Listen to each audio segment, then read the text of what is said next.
ગાંધીનગરમાંથી એક ઉત્તમ શૈક્ષણિક પહેલ સામે આવી છે.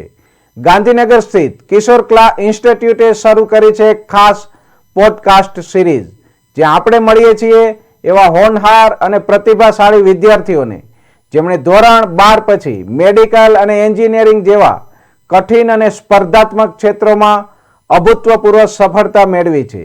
આ પોડકાસ્ટનો ઉદ્દેશ માત્ર તેમના સફળતાની કહાનીઓ રજૂ કરવાનો નથી, પણ એ પણ જાણવા મળશે કે કેવી રીતે આ વિદ્યાર્થીઓએ પોતાના લક્ષ્યાંક સુધી પહોંચવા માટે અઢળક મહેનત કરી છે, સમય વ્યવસ્થાપન શીખ્યું અને માનસિક રીતે પોતાને તૈયાર રાખ્યા.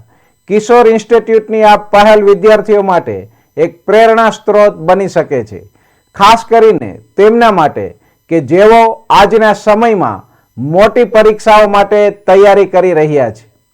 पॉडकास्ट सीरीज में आप लोगों का फिर से हार्दिक स्वागत है।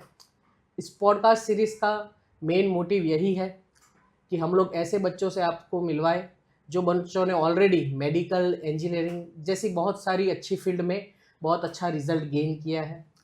इस पॉडकास्ट सीरीज में आगे भी जो बच्चे आपसे मिल चुके हैं, जिन लोगों ने बीजे मेडिकल, बड़ौदा मेडिकल या एम्स एग्ज़ाम जो है वो क्लियर कर चुके हैं, आज हम जो स्टूडेंट से मिलने वाले हैं जो ए ग्रुप के स्टूडेंट हैं, जिन्होंने ए ग्रुप की जो एंट्रेंस एग्ज़ाम है, जेई एग्ज़ाम है, साथ में बिटसेट एग्ज़ाम है, उसमें बहुत अच्छा रिजल्ट उन्होंने लाया। साथ में ही सीबीएसई बोर्ड में भी उनके बहुत अच्छे मार्क्स थे। बिटसेट एग्ज़ाम के बारे में बहुत कम स्टूडेंट को वैसे मालूम होता है, पर बिट्स कॉलेज जो है जिसके लिए बिटसेट एग्ज़ाम बच्चे देते हैं वो इक्विवेलेंट है जेई की बहुत सारी अच्छी एनआईटीज़ है, आईआईटीज़। तो आज हम ऐसे स्टूडेंट से मिलना चाहते हैं, युवराज सिंह राजपूत जो सीबीएसई बोर्ड से है और उनका बिट्स में एडमिशन हो चुका है। तो वेलकम युवराज सिंह राजपूत। किशोर के पॉडकास्ट सीरीज में आपका वेलकम है। तो एकदम बेसिक से स्टार्ट करते हैं। आपकी जर्नी मैंने बहुत सालों से, मैं आपसे आपके पेरेंट्स से बहुत हम लोगों का फैमिली रिलेशन है, और तो मैंने आपको बहुत, आप जब छोटे थे तब से आपको मैं पहचानता हूँ, और आपने 10th तक भी बहुत अच्छा रिजल्ट आपकी स्कूल में गेन किया था, आप स्कूल टॉपर थे। अब 11th-12th की जर्नी जो है वो थोड़ी अलग होती है 10th की जर्नी से, क्योंकि 10th तक का जो भी प्रिपरेशन है वो थोड़ा गाइडेड ज़्यादा होता है, उसमें सिलेबस में, क्वेश्चन में थोड़ी डिफ़िकल्टी कम होती है। पर 11th-12th में जैसे आपको पता है कि बहुत सारी एक्स्ट्रा चीज़ें करनी पड़ती है। 11th-12th में कॉम्पिटिटिव एग्ज़ाम में भी जो सिलेबस होता है वो 2 साल का होता है। आपने जो बिटसेट एग्ज़ाम दी और उसमें तो फिज़िक्स, केमिस्ट्री और मैथ्स वो तो है, साथ में इंग्लिश और लॉजिकल रीजनिंग के भी क्वेश्चन आते। तो वो एग्ज़ाम आपने क्लियर की, इसके लिए पहले तो आपको बहुत सारा कॉन्ग्रेचुलेशंस। Thank you sir. आज हम लोग ऐसी कुछ बातें करेंगे कि जो स्टूडेंट बिटसेट एग्ज़ाम देना चाहते हैं, जो आपके जूनियर्स हैं, आप उनके रोल मॉडल हैं, तो आप उनको ऐसा गाइडेंस दें कि जिससे वो लोग एग्ज़ाम क्लियर कर पाए। आपने जो प्रॉब्लम फेस किए थे, आप जो टाइम 2 साल का था उसमें आपने जो भी प्रॉब्लम फेस किए थे, आपका भी ऐसा टाइम आया होगा कि जहाँ पे आपको लगा हो कि नहीं, मेरे से ये एग्ज़ाम शायद नहीं हो पाएगी, मुझे टफ़ लग रहा है। तो वो सारे प्रॉब्लम आज हम लोग स्टूडेंट के साथ और पेरेंट्स के साथ डिस्कस करने वाले। तो एकदम स्टार्टिंग से स्टार्ट कर रहे थे। जब आपने 11th-12th में एडमिशन लिया, तब आपका क्या आपको पहले से ही मन में था कि नहीं सर मैं बिटसेट एग्ज़ाम में ही जाने वाला हूँ, या आपका कुछ और टारगेट था? वो आप पहले बताइए बच्चों। जब 10th ख़त्म हुआ तब पहले तो ये डिसाइड करना था कि मेडिकल करना है या इंजीनियरिंग करना है, पर मुझे मैथ्स पहले से ही ज़्यादा मेरे दिल के करीब है, तो मैं मैथ्स ऑलवेज़ ज़्यादा प्रेफर करता था। तो मैंने मम्मी पापा को बोला कि मुझे इंजीनियरिंग करना है, और उन्होंने मुझे फुल सपोर्ट के साथ इंजीनियरिंग में भेज दिया। फिर जब मैंने इंजीनियरिंग स्टार्ट की, मैंने रिसर्च चालू किया कि कौन से कॉलेजेस होते हैं इंडिया में, बेस्ट कौन से हैं, आईआईटीज़ है, बिट्स है, वीआईटीज़ है, उसकी स्टडी चालू की। और फिर मैंने स्टार्टिंग में तो सब में ट्राई किया, JEE के लिए ट्राई किया, VIT EEE के लिए ट्राई किया, बिट्स के लिए ट्राई किया। पर जब फिर 11th एंड हुआ, जब 12th आने लगा, तब मैंने सोचा कि अब एक सिंगल ट्रैक मिल जाए तो ज़्यादा अच्छा रहेगा और मैं अपना फोकस एक ही जगह चैनलाइज कर पाऊँगा। तब मैंने सोचा कि बिट्स तो ड्रीम कॉलेज है, और तब मैंने फिर स्टार्ट किया कि अब बिट्स में ही जाना है और उसकी तैयारी करनी है। बहुत अच्छा। कई बार बच्चों को ये भी प्रॉब्लम होता है कि उनको क्लियर पाथ नहीं पता होता है।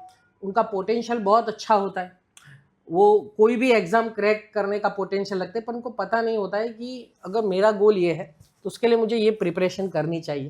तो आपको जैसे 11 से पता चल गया था कि आपका टारगेट जो है वो बिट्स ही है, पर आपको ये भी पता है कि 12th में आप चाहे जेई की प्रिपरेशन करो या बिटसेट की प्रिपरेशन करो, साथ में एक एग्ज़ाम आती है, बोर्ड एग्ज़ाम भी आती है। ये जो जेई एग्ज़ाम है, बिट सेट है, वो सब तो एमसीक्यू एग्ज़ाम है, पर बोर्ड की एग्ज़ाम जो है वो थियरेटिकल है, जिसमें आपको थियरी जो है वो पढ़ के अच्छे से समझ के उसको लिखनी है, डिस्क्रिप्शन वाली एग्ज़ाम है। तो आप सीबीएसई बोर्ड में भी आपने 90 प्लस मार्क्स जो है वो कवर किए। तो आपने सीबीएसई बोर्ड एग्ज़ाम और जो बिट सेट एग्ज़ाम है, दोनों का बैलेंस कैसे किया था? आसान तो नहीं था, मतलब सीबीएसई बोर्ड और बिटसेट को एक साथ करना आसान तो नहीं था, पर राइट माइंडसेट के साथ पॉसिबल था वो। मैंने एक क्लियर शेड्यूल बनाया कि जिसमें मैं दिन में स्कूल में मैं रेगुलर स्कूल करता था, तो दिन में स्कूल में जाके मैं बोर्ड पे ज़्यादा प्रेफरेंस देता था, और मेरी इवनिंग्स को मैं एंट्रेंस एग्जाम्स के लिए रिजर्व रखता था कि मैं इवनिंग में अपने जो सुबह बोर्ड के लिए पढ़ा उसमें और टफ क्वेश्चन सॉल्व करूँ और ज़्यादा डीप जाऊँ। बोर्ड में क्या होता है, बोर्ड और बिटसेट का सिलेबस ऑलमोस्ट सेम होता है। Yes. बोर्ड प्रैक्टिस करने से आपका जो फाउंडेशन है, जो बेस है, वो बहुत ज़्यादा स्ट्रांग हो जाता है, जिससे आप एंट्रेंस एग्जाम में ज़्यादा टाइम देके और डेप्थ में जा सकते हैं, अपनी स्पीड बढ़ा सकते हैं, जो बिटसेट के लिए बहुत ज़रूरी है, अच्छी स्पीड होनी चाहिए। तो मैं क्या करता था, बोर्ड प्रैक्टिस करके सुबह सुबह उसमें अपना फाउंडेशन स्ट्रांग कर देता था, और फिर शाम को जेडब्ल्यू और बिटसेट के पेपर्स या फिर अपने इंस्टीट्यूट की मॉड्यूल सॉल्व करके उसमें और डेप्थ में चला जाता था। ओके, बहुत अच्छे। एक जनरल क्वेश्चन बच्चों को आता है, कई बार क्या होता है कि 10th खत्म होने के बाद जब 11th 12th स्टार्ट होता है, तो ज़्यादातर बच्चे क्या करते हैं, 11th को सीरियसली नहीं लेते। उनको लगता है कि 12th में हम लोग ज़्यादा फोकस करेंगे, या 12th का वेटेज ज़्यादा होगा, या जब जैसे 10th में ज़्यादातर बच्चों का क्या होता है कि वो जब एग्ज़ाम आती है उसके लास्ट 2-3 मंथ्स अच्छे से पढ़ लेते हैं और उन डिसेंट रिजल्ट भी बन जाता है। तो 11th 12th में कई बच्चे जो है वो 11th को ऐसे रिलैक्सेशन में लेते हैं कि नहीं हो जाएगा, इजी इजी है। 11th में आपने कैसे पढ़ाई की थी? क्या आपने 12th जितनी ही सीरियसनेस रखी थी, 11th को फिर टेकन फॉर ग्रांटेड ले लिया था? वो थोड़ा बताइए। टेकन फॉर ग्रांटेड तो नहीं लिया था, क्योंकि इंजीनियरिंग करना तो था ही, कॉलेजेस देखी थी, पता था टफ है, तो अच्छे से पढ़ना तो था ही, तो पढ़ाई तो अच्छे से कर रहा था। पर 11th में मेरे साथ क्या हुआ था,